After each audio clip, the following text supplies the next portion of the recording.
ఏమయ్యా గుంపు మేస్త్రి, నీ చేతగాని తనం వల్ల, నువ్వు చూస్తున్న విద్యాశాఖ నిర్లక్ష్యం వల్ల గిరిజన బిడ్డ తోటి విద్యార్థులతో ఆడుతూ పాడుతూ చదువుకోవాల్సిన బిడ్డ నువ్వు పెట్టిన పురుగులన్నం తిని, నీ ప్రభుత్వం పెట్టిన విష ఆహారం తిని 25 రోజుల పాటు వెంటిలేటర్ మీద నరకం అనుభవించి చావు బతుకుల మధ్య కొట్టుమిట్టాడి ఇవాళ కన్ను మూయడం జరిగింది.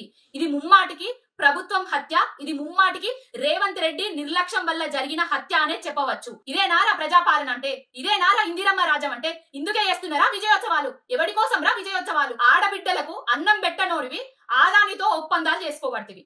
గురుకుల పాఠశాలల్లా మెరుగైన అన్నం పెట్టలేనోడివి, వైద్యం అందించలేనోడివి, 27 సార్ల ఢిల్లీకి పోయి నీ సీటు కాపాడుకోవడానికి ప్రదక్షిణలు చేయబడుతుంది. ప్రజాపాలన అని ఊదరగొడుతుంది. ప్రజలను ముంచే పాలనను తీసుకొచ్చి హత్యలు జరిగే విధంగా పాలిస్తుండబడుతుంది. ఏం జరుగుతుందిరా ఈ రాష్ట్రంలో? ఎవడన్నా ఇదివరకు జరిగింది ఇప్పుడు జరిగింది అనేటోడు ఎవడన్నా ఉంటే మీ బిడ్డలకు తీసుకుపోయి, మంత్రులకు అధికారుల బిడ్డలకు తీసుకుపోయి ఈ పురుగులన్నం తినిపిరి. కడుపు కోత అంటే మీకు తెలుస్తుంది. మీరాబాయి అక్కడ ఏడుస్తుంటే ఒక్కొక్కరి కడుపులు తరుక్కపోతానే. ఎందుకింత నిర్లక్ష్యము? నీ కక్షపూరితమైన రాజకీయాలను బంద్ చేసి ఇప్పటికైనా పాలన మీద దృష్టి పెట్టు. గుంపు మేస్త్రి, బూతులు బంద్ చేసి బువ్వ పెట్టు.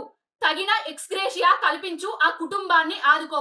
లేకపోతే ఈ తెలంగాణ సమాజం నిన్ను, నీ పాలనను చరమగీతం పాడే రోజులు దగ్గరలోనే ఉన్నాయి. హిట్ టీవీ యాప్ ని డౌన్లోడ్ చేసుకోండి. ఇందులో short news, live news, entertainment movies అన్ని అవైలబుల్ గా ఉన్నాయి. Please download hit TV app. Hit TV app hit TV app ని ఫ్రీగా డౌన్లోడ్ చేసుకోండి.